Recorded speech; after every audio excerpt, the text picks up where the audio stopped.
नाजरीन, प्रोग्राम रुपया पैसा में आपको खुश आमदीद कहते हैं। प्रोग्राम के आगाज़ से पहले मैं सोच रहा था क्या तामीरी तनकीद की जा सकती है मईशत पर या कि नहीं।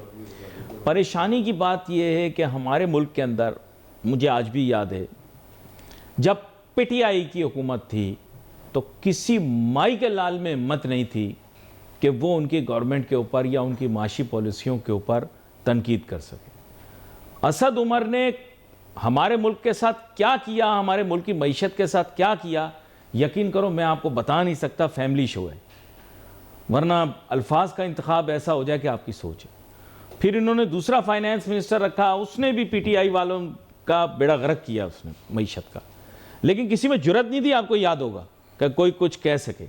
लेकिन आपका भाई उस टाइम पे भी लगा हुआ था। उसकी वजह ये कि यार देखो, मईशत के अंदर जो ऐब है, खराबी, उसको बता दो। अगर आप उसे नहीं बताओगे आगे जाके हालात और बेहतर हो जाएंगे। आपको याद है उस वक्त इंस्ट्रक्शन क्या थी पीटीआई के दौर में? अच्छा अच्छा बोलो, मीठा मीठा बोलो, है ना। लेकिन मैं लिहाज नहीं करता था। और फिर आपको याद होगा मेरी मशहूर होने वाली क्लिप जो बड़ी मशहूर हुई और पूरे पाकिस्तान में उसने तहलका मचा दिया, कि जब मैंने ये बात की कि जनाब लोगों की तनख्वाहें जो है पूरी नहीं हो रही और महंगाई बहुत बढ़ गई है। और फिर उसमें मैंने ज़ाहिर बात है हुकूमत को, हुक्मरानों को, तबके पीटीआई के जो लोग थे उनको मुखातिब भी किया। बहुत तनकीद का यार सामना करना पड़ा। यकीन को ये जो डब्बू था अपना, ये आपको याद है किस तरह का? ये डब्बू क्या नाम डब्बू का, मैं भूल गया, मुझे वो खुद ही याद करो। हाँ, जेलम से ताल्लुक़ है उसका। डब्बू हमारा वज़ीर था तब, तो वो उसने कैसा टाइट रखा हुआ था। और दूसरा ये जो शहबाज गिल था, ओहो, इसकी तो आंखें माथे पे। लेकिन अब देखो ज़माना आसमानी मोड़। मैंने कहा था ज़माना बदलेगा, लोग बदल जाएंगे, हैसियतें बदल जाएंगी। अरे मैंने तो तलाकों के बाद खावंदों को अपनी बीवियों की शादी में गवाह बनने के अलावा सारा कुछ करते हुए देखा है। ज़माना बदल जाता है मेरे भाइयों। सॉरी, यही नमक मिर्च मसाला डालता हूँ तो प्रोग्राम मईशत का भी चलता है, वरना तो कहाँ मईशत का मौजू और कहाँ हमारी कौम, जिसके मौजूआत ही कुछ और हैं। सबा कमर ने किरांची के बारे में क्या कह दिया, इस पे 2 हफ्ते ज़ाया कर दिए। किरांची वाले ख़ुद किरांची के बारे में क्या कहते हैं, उस पे एक लम्हा भी ज़ाया नहीं किया। अरे छोड़ दो यार। मेरे साथ बड़े ही अहम मेहमान शामिल गुफ्तगू होंगे, जनाब ज़फ़र पराचा साहब, जिनका ताल्लुक़ तो ज़र मुबादला के कारोबार से है, लेकिन प्रोग्राम के अंदर हम उनको माशी मौज़ूआत के ऊपर बिलखुसूस तज्ज़िया देने के लिए बुलाते हैं। वेलकम करता हूँ सर आपको। शुक्रिया आपका मदू करने का। क्योंकि आप आजकल रिसर्च भी कर रहे हैं, इसलिए आप मेरी नज़र में भी हैं और उन लोगों की भी मंजूर नज़र हैं जिनकी नज़र से मैं बचता हूँ। आगे आप खुद समझ गए होंगे। तो अब दोनों ही मंजूर नज़र रहें तो अच्छा है, ये मैं कहता हूँ। अब बात ये मईशत को देखते हुए, आपको याद होगा भी मैंने बात की उस दौर के अंदर, मैं बिल्कुल सही बात करूँगा आपको 100%। सिर्फ आप वो मेहमान थे जिसने पीटीआई के दौर के दौरान हुकूमती पॉलिसियों पर तनकीद भी की, और फिर ज़ाहिर बात उसका खमियाजा भी भुगता होगा, मुझे नहीं पता, वो तो आप बेहतर बता पाएंगे। लेकिन बात यह है कि मईशत में सबसे पहला सवाल ये कि मईशत में तामीरी तनकीद की ज़रूरत है, यस या नो? जी, अस्सलाम वालेकुम। एक तो आपका मदू करने का शुक्रिया, इज़्ज़त अफ़ज़ाई का शुक्रिया। बात यह जनाब, किसी का मंजूर नज़र रहना हमारा मकसद नहीं है, नहीं। और ना होना चाहिए। एज़ पाकिस्तानी और एज़ अच्छा इंसान होना, ठीक है, माशरे का फ़ाल रुकन होना ज़रूरी है। तो हमें किसी की नज़र नहीं चाहिए, उसकी मंजूरी की। हमारा काम है हुक्म अज़ा, ईमान का दूसरा दर्जा ज़बान से कहना, वो हम कर सकते हैं। और वो आपने हमेशा किया और आपके प्रोग्राम में आके मुझे तक़वियत मिलती है और मैं कोशिश करके अपने जज्बात को रोक के चलता हूँ, लेकिन दिल करता है बहुत बातें करने को। तो देखिए, बात ये, तनकीद तो एक ये बुनियादी असूल है, हमारे इस्लाम का भी हिस्सा है। मशावरत और तनकीद को खंदा पेशानी से लेना चाहिए, उसको समझना चाहिए कि उसके प्रॉन और कॉन्स क्या हैं, ठीक है, क्योंकि अक्ल कुल कोई नहीं है सवाए अल्लाह की ज़ात के, खामियों से हर आदमी भरा हुआ है। बिल्कुल सही। और जब आदमी किसी सीट पे होता है तो एक तो वो नाउज़ुबिल्लाह खुदा बन जाता है, और उसके जो इर्द गिर्द वाले हैं ख़ास तौर पे पाकिस्तान में, वो उसको कहते हैं बस तुम ही हो और कोई नहीं है। तो किसी मुफक्कर ने कहा है, बहुत बड़े, मुझे नाम याद नहीं आ रहा, उन्होंने कहा है तुम कुछ नहीं करो तो बहस करो, यानी कि डायलॉग करो। तो और हमारे मज़हब में भी है मशावरत करो। तो जब आप मशावरत करते हैं तो बेहतर चीज़ सामने आती है। सही कह रहे हैं आप। तो बात यह है कि चाहे माशी मैदान हो, चाहे सियासी मैदान हो, चाहे आपका तालीमी हो, कुछ भी हो, तो तनकीद तो आपको करनी चाहिए, और उसमें जो आप चीज़ समझते हैं वो पॉइंट आउट करनी चाहिए। जैसे सहाफ़त है, सहाफ़ियों के बारे में मैं कहता हूँ ये जिहाद कर रहे हैं इस वक्त, चीज़ों को हाईलाइट कर रहे हैं, और कुछ ना कुछ उससे बेहतरी भी आई है। वो कि आप लोगों पे भी बड़ी सख्तियाँ, कभी पीका लग गया, कभी कुछ लग गया, हर हुकूमत ने आप लोगों पे आके सख्ती की है, और जब अपोजिशन में होते हैं तो आपके साथ खड़े हो जाते हैं, और अपोजिशन जब हुकूमत में होते हैं तो आपके सर पे चढ़ जाते हैं।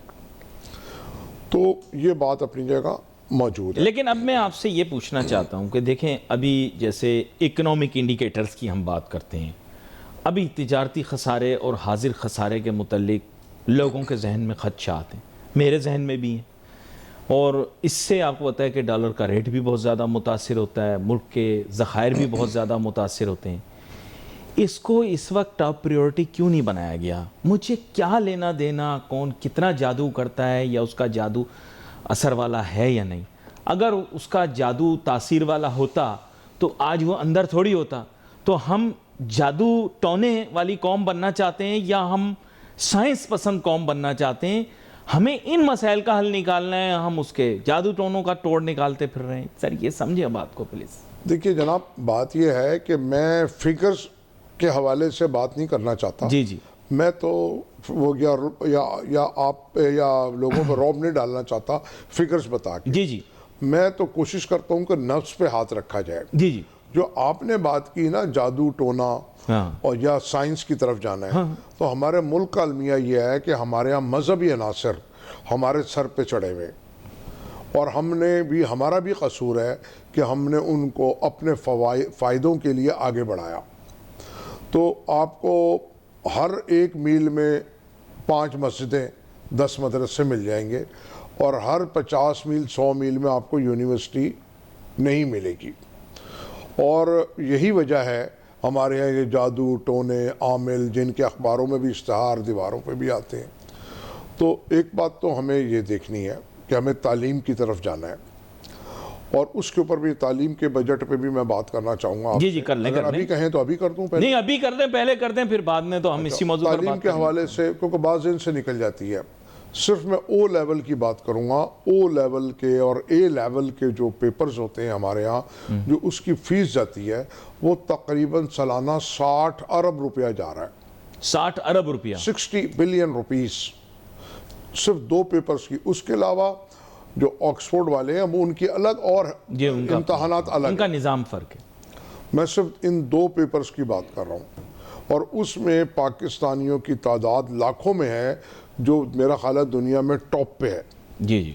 जो पोजीशनें भी हमारी सबसे ऊपर आती हैं, इजादात हमारी ज़ीरो। एक सीधी सड़क बनाने की सलाहियत न रखने वाली कौम के बच्चे जो हैं उनके ए लेवल में हाईएस्ट ग्रेड्स आते हैं, ओ लेवल में हाईएस्ट ग्रेड्स आते हैं। कोई ऐसा नाला नहीं है जो इस मुल्क में बह ना रहा हो, कोई ऐसी सड़क नहीं है जो टूटी ना हो, कोई ऐसा पुल नहीं है कि जिसको हर चंद साल के बाद तोड़कर दोबारा ना बनाना पड़े।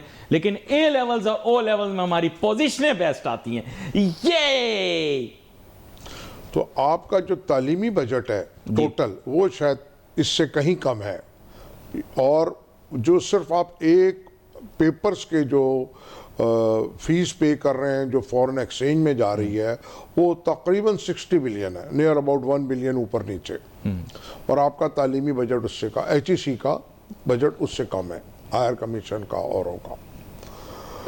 तो मेरा कहना यह है कि जब तक आप तालीम पे तवज्जो नहीं देंगे, रिसर्च पे तवज्जो नहीं देंगे, और जो आपने कहा कि हम हर फील्ड में आगे हैं, इंडिविजुअल इज्तमाही तौर पे, सरकारी तौर पे हम फेल हैं, ख़ास तौर पे सरकारी तौर पे। करप्शन का आपने देख लिया, जो मैं और आप अक्सर बात करते रहे हैं कि इस मुल्क का मेन अलमिया करप्शन है। वो दबा दी खबर, 2 दिन के बाद वो खबर दबा दी। बाकी आईएमएफ ने क्या किया, पूरा साल अंजुमन से ज्यादा डांस किया। अंजुमन ने फिल्मों में इतना डांस नहीं किया जितना आईएमएफ पे डांस किया। आईएमएफ ने रिपोर्ट भेजी करप्शन पे, वो 2 दिन के बाद दबा दी।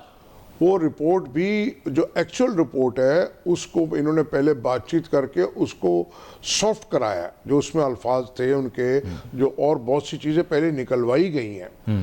और आईएमएफ ने भी मजबूरी में यूं डाला कि अब आवाम में भी उनके खिलाफ, आईएमएफ के खिलाफ नफरत है, गुस्सा है कि वो टैक्स लगवाने तो आ जाते हैं और ये करप्शन और अखराजात रुकवाने नहीं आते। अब मैं बात करूंगा फॉरेन नहीं, एक्सक्यूज मी, ज़रा रुकिएगा प्लीज़। इस मौजू पर किसी ने ज़्यादा गुफ्तगू नहीं की, हमारे मेहमानों ने तो बिल्कुल नहीं की। जो भी उन्होंने 24 मंथ्स का एस्टिमेट दिया है, 12 मंथ्स से प्लस का एस्टिमेट दिया है, 20 अरब डॉलर, 20 अरब डॉलर की करप्शन, मतलब क्या है ये जोक है। और आई थिंक कि ये वो है जो कि बेसिकली रिसीट्स हैं या रिकवर्ड अमाउंट है, मुझे पता नहीं, आई एम नॉट रियली क्लियर, क्योंकि हमें बताया नहीं गया, अवाम को थोड़ा सा कंफ्यूज कर दिया गया, फिर उस खबर को महलूल कर दिया गया, फिर उसे दबा दिया गया। तो 2 दिन के बाद हमने उसका मकबरा बना दिया। अरमगान को हम 3 महीने तक घसीटते रहे, अरमगान यूं, मुस्तफ़ा यहां से गया था, उसकी अम्मी ने ये देखा, लेकिन आईएमएफ ने 20 अरब डॉलर की करप्शन बताई, वो गायब कर दी। चल भाई चल, कारपेट के नीचे जाती है। ये क्या बात हुई? उठा के तो ये अब अवाम समझ रहे हैं कि ये डाइवर्ट कर दी जाती हैं चीज़ें, और कोई नया इशू उठा के, तो वो वाकई कर दी गई है। लेकिन वो आवाम के जहनों में भी है, सोशल मीडिया पे भी है, और उनसे पहले भी आवाम के जहन में है, और आवाम में गुस्सा। Is it an global level embarrassment or not? आपने जो एम्बेरसमेंट है ये दुनिया भर में, बिल्कुल एक गरीब मुल्क। जी, आपने जो 20 बिलियन डॉलर की बात की, ये उसके अलावा है जो एज पर यूएनडीपी रिपोर्ट आप 17.5 अरब डॉलर इशराफिया को देते हैं इंसेंटिव। वो जो पिछली दफा प्रोग्राम के अंदर आपने जिक्र किया, जिसमें शब्बर जैदी साहब मेरे से एक प्रोग्राम में नाराज हो गए थे कि आप गलत कह रहे हैं ये बात। शब्बर जैदी साहब का क्या है सर, वो कभी गोरे को काला कह देते हैं, कभी काले को गोरा कह देते हैं, उनको लगता है इससे मशहूरी मिल जाएगी, कभी किसी के खिलाफ कोई बात कर देते हैं, कभी किसी की तारीफ में कोई बात कर देते हैं। पॉजिटिव बात होनी चाहिए और मसले का हल होना चाहिए। सर जब चेयरमैन एफबीआर थे तो धेले का काम इन्होंने नहीं किया, अभी बाहर निकल के तो फलाना ये है तो वो है, मैं उसको नहीं मानता तो मैं इसको नहीं मानता। ओ चाचा, जब तुम चेयरमैन एफबीआर थे शब्बर जैदी साहब, तो आपने क्या किया? पूरी एफबीआर की फोर्स 50-50 हज़ार रुपए की रसीदें ढूंढती फिर रही थी पूरे मुल्क में। क्या आपने खास किया यार? ये तो कुर्सी से उतरने के बाद तो हर किसी को पता लग जाता है यार, दूध दही का दाम। Sorry, with all due apology, जो आपने क्या कहा था कि वो जो किसी को ओहदा मिल जाता तो फिर हर बंदा कहता है भी आप सही हैं। जी बिल्कुल, आप ओहदे से उतर गए भाईजान, रिटायर तो बाद फिर उनका ईमान भी जाग जाता है, उनका ज़मीर भी जाग जाता है। जब तक मराहत ले रहे होते हैं, जब तक फवाइद हासिल, कोई भी। आप टैक्स एक्सपर्ट हो ना यार, आप टैक्स के बारे में बात करो, आप फलसफे के बारे में क्यों बात कर रहे हो? आपसे हमने करप्शन की बात की, आपने कहा ये पैसा रिकवरेबल नहीं है। आप रिकॉर्ड निकालने प्रोग्राम के, उन्होंने कहा करप्शन का पैसा रिकवरेबल नहीं है, ये रिकवर नहीं किया जा सकता। अब टीवी पे आके भाषण देना शुरू किया, जबकि नैब ने रिकवरी शुरू कर दी है, ऑफ कोर्स ये उन्हीं की जी, काफी बड़ी अमाउंट लेके आए और उम्मीद है आगे भी वो लाएंगे। जी जी इंशाल्लाह। ये उन्हीं को कोट किया है ना, ये जो रिकवरीज हैं, ये रिकवरीज को ही कोट किया है।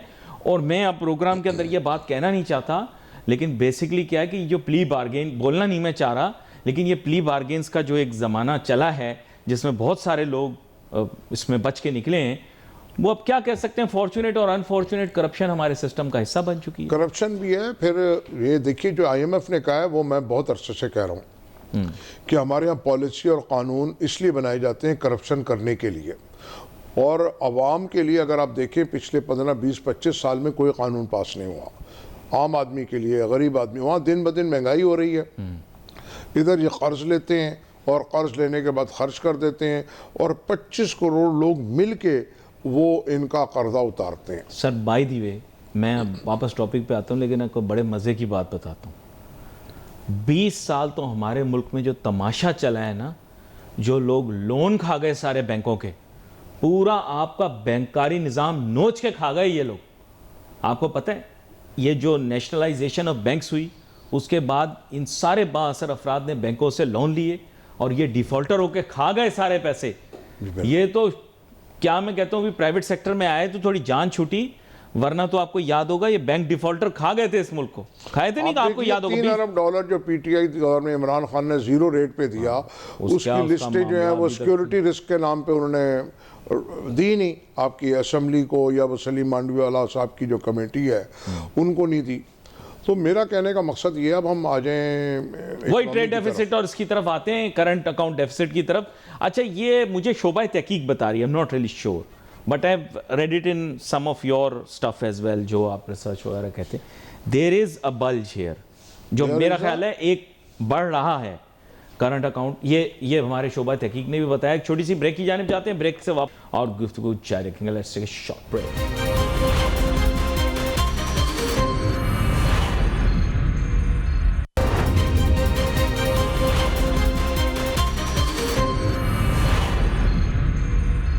नाज़रीन, welcome back after break. Zafar Pracha साहब के साथ बात हो रही थी, लेकिन जैसे मैंने आपको कहा कि वो ना बनाना पड़ता है। अभी हमने समा बनाया है उसका कि हम उस पर बात कर सकें करंट अकाउंट डेफिसिट पे ना, तो वो समा बनाया है, सेट किया है, और उस हिसाब से हमने जो बात करनी थी वो ये थी कि ज़फ़र प्राचा साहब, ये आपने भी, क्योंकि अब तो आप रिसर्च वगैरह का भी काफ़ी वो मैं देखता रहता हूँ, लेकिन बुनियादी बात यह है कि अगर ये करंट अकाउंट डेफिसिट फिर इसमें वही इजाफा शुरू हो गया तो फिर ये अनएंडिंग स्टोरी बन जाता है। आपको पता है जैसे पिछली हुकूमत के लिए एक अनएंडिंग स्टोरी और फिर सब्सिक्वेंट क्राइसिस की शक्ल इख्तियार कर गया था। तो आज ही क्यों ना इस प्रॉब्लम को रिजॉल्व कर लिया जाए, क्या कहते हैं आप? देखिए जनाब, बात यह है, बदकिस्मती से हमको 2 बातें समझाई गई हैं या हमारे हुक्मरानों को, कि एक स्टॉक बढ़ता है तो मुल्क तरक्की करता है, कि ये आपकी तरक्की का बैरोमीटर है। दूसरा ये बात बदकिस्मती से समझा दी गई है कि आपको डॉलर को कंट्रोल करना है, चाहे नीचे जाने से भी रोकना है और ऊपर जाने से भी रोकना है। कभी आप नीचे जाने से रोकते हैं, कभी आप ऊपर जाने से रोकते हैं। लेकिन ये IMF ने नहीं कहा, IMF ने तो कहा खुला छोड़। मैंने IMF का नाम नहीं लिया, मैंने कहा हमारे हुक्मरानों को ये बात बदकिस्मती से ये बात समझा दी गई है कि स्टॉक अगर बढ़ता है तो मुल्क तरक्की करता है, और डॉलर अगर आगे पीछे होता है तो मुल्क तरक्की करता है। तो ये जो कंट्रोल करना, फ्री मार्केट में जो चीज़ें चलती हैं, एक तो वो, फिर स्ट्रक्चरल रिफॉर्म्स, फिर आपका जो एक्सपोर्ट है, जो ट्रेड डेफिसिट गैप है, आपका जो मेन एक्सपोर्ट है वो 3 चीज़ों पे है, टेक्सटाइल, और आपका ये जो ज़रूरी अजनास, और तीसरा किसी तौर पे बहुत ऊपर था लेदर। बाकी जो आपकी चीज़ें हैं, जो और डिपार्टमेंट्स हैं या और आइटम्स हैं, वो बिल्कुल नेगलेक्टेड है, और इसमें वैल्यू एडेड भी ना होने के बराबर है। आपकी ग़िज़ाई अजनास में, लेदर में, और आपके टेक्सटाइल में। जैसे आपने देखा कि गुल अहमद ने अपना जो स्टिचिंग यूनिट था वो बंद कर दिया बाहर एक्सपोर्ट के लिए। जी।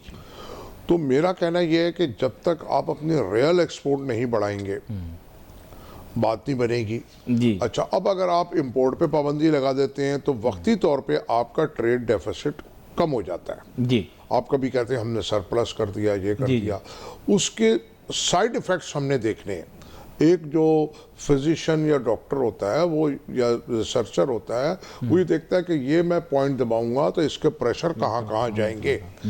जब आपने इंपोर्ट बंद की, आपकी स्मगलिंग बढ़ गई, आपने टैरिफ बढ़ाया तो आपकी स्मगलिंग बढ़ गई, और आपकी लोकल प्रोडक्शन बढ़ी, लेकिन उसके साथ साथ आपकी एक्सपोर्ट कम हो गई, क्योंकि जो आपकी एक्सपोर्ट है वो 60 से 70% इम्पोर्टेड रॉ मटेरियल पे डिपेंड करती है।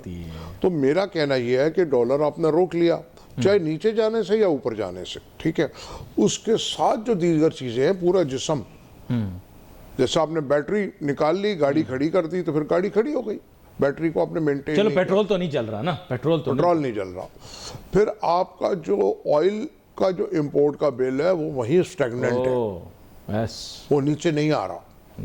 फिर आप सोलर वालों को तंग कर रहे हैं, वो भी तो आपकी हर चीज एक दूसरे नेट मीटरिंग का वो कर दिया ना, को वो उसको लुक्रेटिव नहीं रखा वो उसको उतना। फिर उसके बाद जो आपका कॉस्ट ऑफ डूइंग बिजनेस है, वो चाहे वो एक्सपोर्ट इंडस्ट्री हो चाहे लोकल हो, जी। गैस महंगी, बिजली महंगी, इंफ्रास्ट्रक्चर तबाह। मेन आपका जो कराची सिंध है, जो मेन जहाँ पे आपका माशी हब है, वहाँ टोटली इंफ्रास्ट्रक्चर तबाह है। अच्छा, मैं pause you for a moment. आपने कहा कि सोलर का इशू, जब मैं इसलिए क्लियर कर रहा हूँ क्योंकि आपने बताया कि ईंधन का बिल अपनी जगह पे खड़ा हुआ। मैं अभी तक एक चीज़ पे परेशान हूँ, ठीक है? अब नाज़रीन आप भी समझिएगा क्योंकि ये तो इशू को इन्होंने हाईलाइट कर दिया है। सोलराइजेशन आपने इतनी की कि दुनिया में इतना सोलर सेल कहीं नहीं गया जितना आपके पास आ गया। ऑयल बिल आपका वहीं खड़ा हुआ। आपने कहा था सोलराइजेशन से हम ऑयल बिल को नीचे लेकर आएंगे, अब आपने हाईलाइट कर दिया, इसका मतलब ऑयल बिल नीचे नहीं आया, सोलराइजेशन तो ऊपर दुनिया के सबसे बड़े आप इंपोर्टर बन गए सोलर के, और आपका फॉरेन एक्सचेंज उठ के सारा बाहर चला गया, और आपका ऑयल का बिल कम नहीं हुआ। आप ईवी गाड़ियां ले आए, फलाना ले आए, नहीं तो इश्यू रिजॉल्व नहीं हुआ ना। यही मैं कहना चाह रहा हूं। तो पॉलिसी का फुकदान है, बददियांती है, कोई बेवकूफ नहीं है आपके यहाँ, इंटेंशन ठीक नहीं है कि सोलर बेचना है मैंने, अब उसके पीछे जो भी हो। बाय द वे आपको बता दूं कि एक और भी हमने रिकॉर्ड बनाना था, लेकिन वो अब हम नहीं बना सके, वो चीन ने बना लिया। हम दुनिया का सबसे बड़ा सोलर पावर प्लांट भी बना रहे थे, आपको याद होगा, जिसकी 1 लाख कैपेसिटी थी। तो मेरे ख्याल इंस्टॉल्ड अभी कम है उसकी, शायद बहुत छोटा। देखिए, मैं थोड़ा पीछे जाना चाहूँगा। पहले आपने लोगों को जनरेटरों के पीछे लगा दिया, लगाया, ठीक है, जनरेटर इतना आपके बिलियंस ऑफ डॉलर बाहर चले गए, ठीक है। अब आपने सोलर के पीछे लगा दिया, तो भाई आप आईपीपी से सही मुआहदे करके बिजली आपकी खरीद के उसका रेट कम कर दो, सिंपल। लेकिन नहीं, ये अब आपने एक नया पंडोरा बॉक्स खोला, तो फिर नाजरीन को वजाहत भी कर दें। भाई ये बोला कि पाकिस्तान की जीडीपी ग्रोथ बहुत फास्ट है, पाकिस्तान के पास एनर्जी रिसोर्सेज नहीं है, कैप्टिव पावर, बहुत सारे इश्यूज चैलेंजेस आए, तो बोला भाई बाहर से आप मंगवा लो पावर जनरेशन के यूनिट। यही बात हुई थी ना, यही बात। तो लोगों ने हर तरह के जनरेटर फिर मंगवा लिए कि चलो मंगवाओ और चलाओ, अपनी बिजली खुद बना लो, ग्रिड में है नहीं। जबकि ग्रिड में बाय द वे ग्रिड में नहीं है, लेकिन आप पैदावार कर रहे हो, आईपीपी को आप दे रहे हो, आपके पास तारे नहीं है पहुंचाने के लिए। वैसे ये भी एक और पेंडोरा बॉक्स है। सर बुरा ना मानना, ये मैं कहते ना कोई सिरा मिले तो पकड़ूं, ये तो जितनी बातें आप बता रहे हो उसके सिरे जो हैं वो आपस में उलझे हुए। आपने गुंजल देखा है ना, ये गुंजल बना हुआ है, ये गुंजल बना हुआ है इशराफिया का। इन सब के पीछे आपको चंद लोग मिलेंगे, चाहे फॉरेन एक्सचेंज हो, चाहे आईपीपी हो, चाहे आपकी शुगर मिले हो, चाहे आपका सोलर हो, चाहे आपका पोल्ट्री फीड हो, कुछ हो, आपको चंद खानदान मिलेंगे। देखिए समझ नहीं आई ना बात की, जो जितनी बातें आपने बताई हैं वो सब सीक्वेंस में, लेकिन उस सीक्वेंस को अप्लाई करने के बावजूद वो चीज नहीं मिली जिसके लिए हमने काम किया था। सर वो यूं नहीं मिली कि वो जो पॉलिसीज बनी वो उनकी इंटेंशन ठीक नहीं थी, डेलिबरेटली गलत बनाई गई।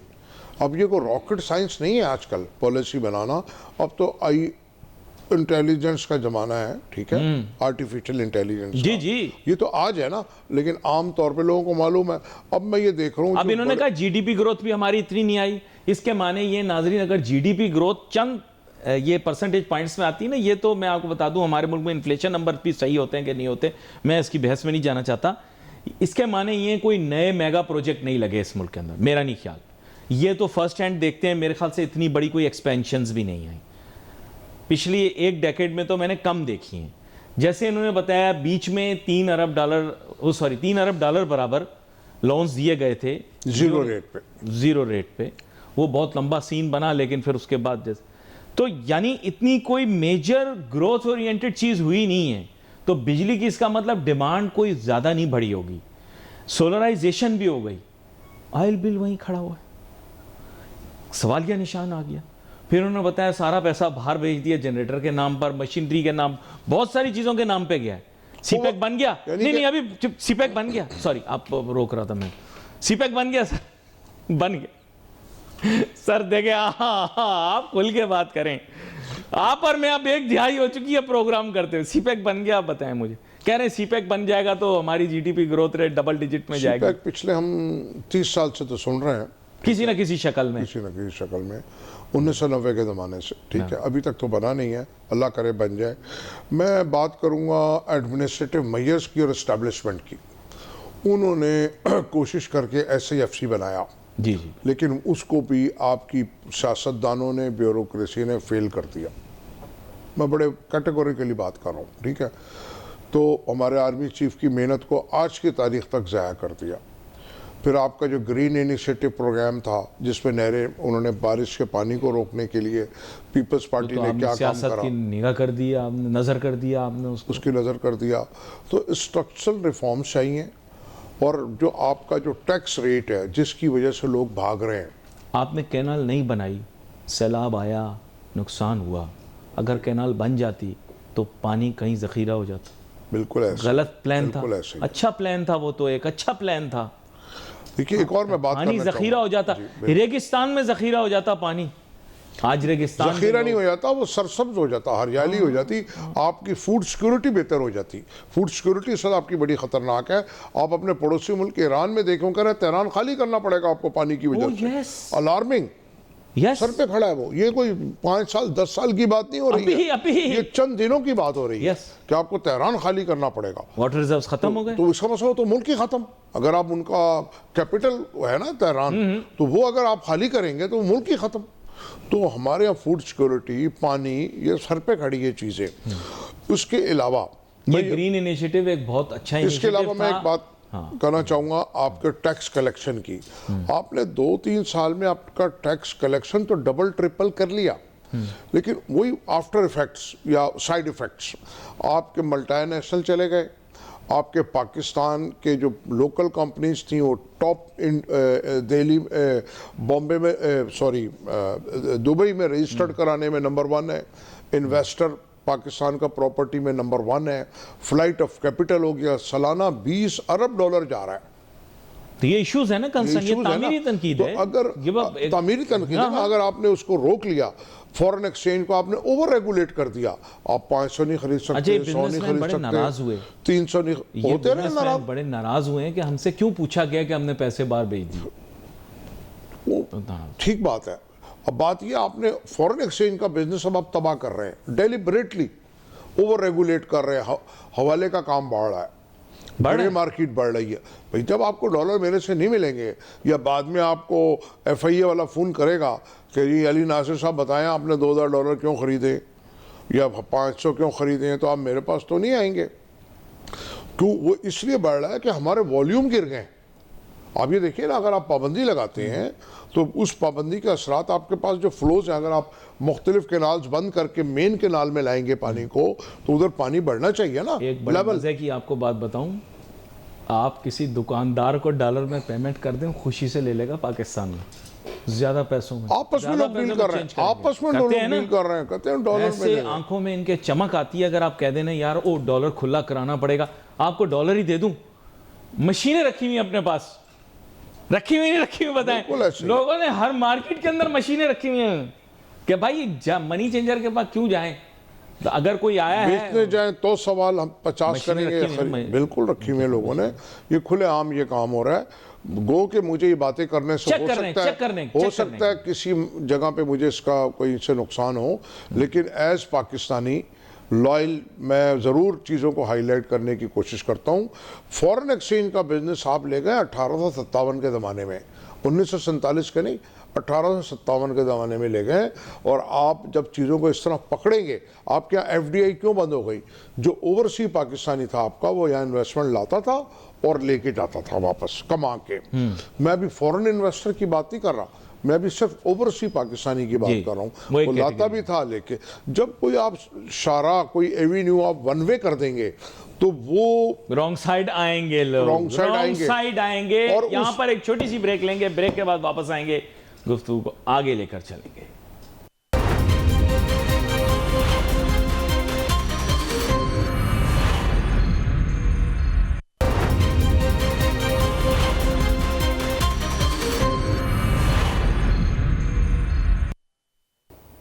नाज़रीन वेलकम बैक आफ्टर ब्रेक।